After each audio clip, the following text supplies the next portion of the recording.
जहरीली शराब कांड को लेकर तुरंत इस्तीफा दें गृह मंत्री अनिल विज। उदय भान 2 दिन यमुनानगर जिले में होने के बावजूद मृतकों के परिजनों के यहां न पहुंचना उनकी असंवेदनशीलता। प्रदेश कांग्रेस के अध्यक्ष उदय भान आज यमुनानगर में जहरीली शराब से मरने वाले मृतकों के परिजनों को सांत्वना देने पहुंचे।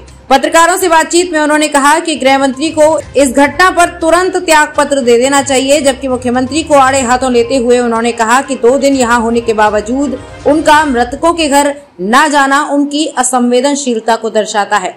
कांग्रेस के प्रदेश अध्यक्ष उदय भान आज यमुनानगर जिले के मंडावरी गांव में जहरीली शराब पीने से मरे लोगों के परिजनों को सांत्वना देने पहुंचे। जगाधरी के विश्राम गृह में पत्रकारों से बातचीत में उन्होंने कहा कि अपने आप को गब्बर पहलवान कहने वाले अनिल विज के गृह जिले में आवे शराब की फैक्ट्री चलती रही, लेकिन गब्बर और उसकी पुलिस कहां सोई रही। उन्होंने कहा कि जहरीली शराब कांड में हुई मौतों को देखते हुए अनिल विज को तुरंत नैतिकता के आधार पर त्यागपत्र दे देना चाहिए।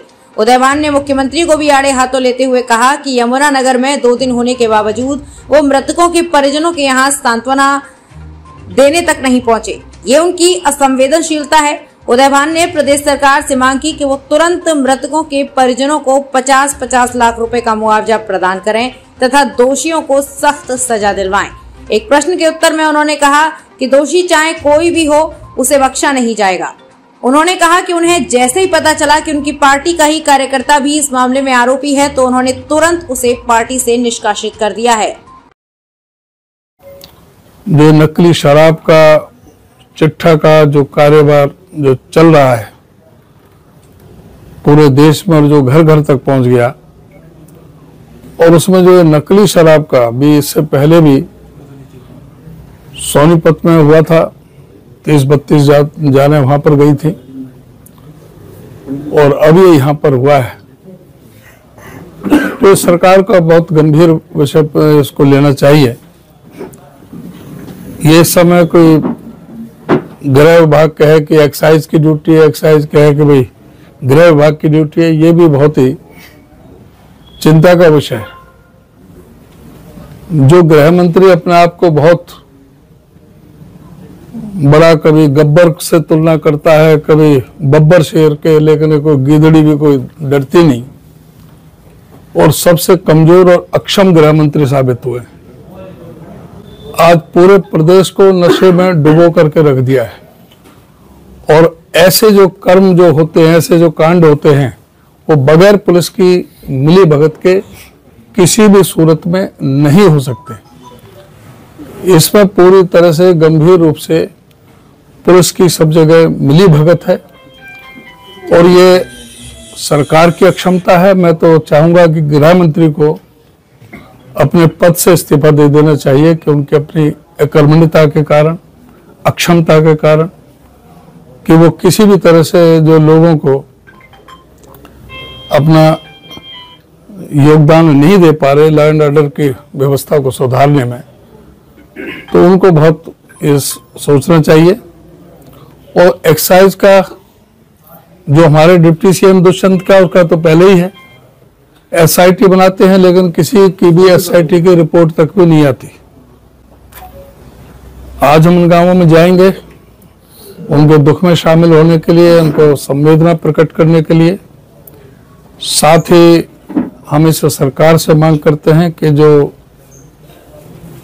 इससे पीड़ित परिवार हैं उनको कम से कम 50-50 लाख का मुआवजा दिया जाए।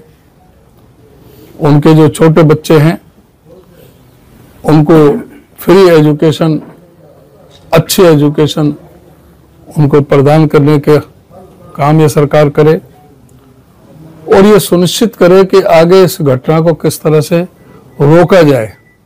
आपका एक कांग्रेसी कार्यकर्ता है, काफी अहम माना जाता है, वो इस पूरे प्रकरण में शामिल था, उसको पुलिस ने अरेस्ट किया। वो नहीं, मैंने ये कहा कि कोई भी राजनीतिक दल का कोई भी व्यक्ति हो, चाहे वो किसी भी राजनीतिक दल से हो, इसमें किसी भी तरह की किसी भी व्यक्ति के प्रति नरमी ना बरती जाए, उस पर सख्त से सख्त कार्रवाई की जाए। और जहां तक जिसकी आप बात कर रहे हो, मेरे संज्ञान में आते ही उसको मैंने सस्पेंड कर दिया है और उसको रिपोर्ट भेज दी है। और ये आज क्योंकि अखबारों की छुट्टी है, कल वो ऑफिस बंद थे सारे, तो ये कल के सारे अखबारों में वो आ जाएगा। हमने इसको, वो मुझे पता लगा वो पीसीसी डेलीगेट थे, एक चीज और है, पीसीसी डेलीगेट थे। जिस बात आप कर रहे हो, नाम क्या था आपने बताया ना, मांगेराम मारूपुर, मांगेराम मारूपुर, उसका मुझे उसका पता लगते ही है मैं उसके खिलाफ कार्रवाई किया।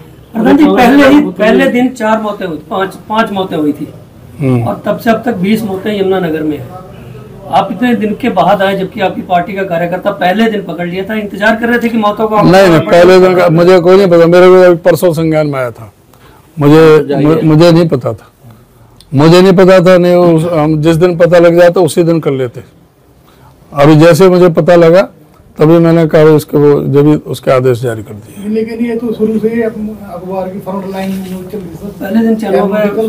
अरे पता नहीं भाई, पहले क्या था, मैं तो कहा कि इस मामले में कोई भी हो, कांग्रेस का हो, चाहे जेजेपी का हो, चाहे बीजेपी का हो, चाहे एनएलओ का हो, कोई भी हो, इसमें किसी के लिए कोई नरमी नहीं बरतनी चाहिए।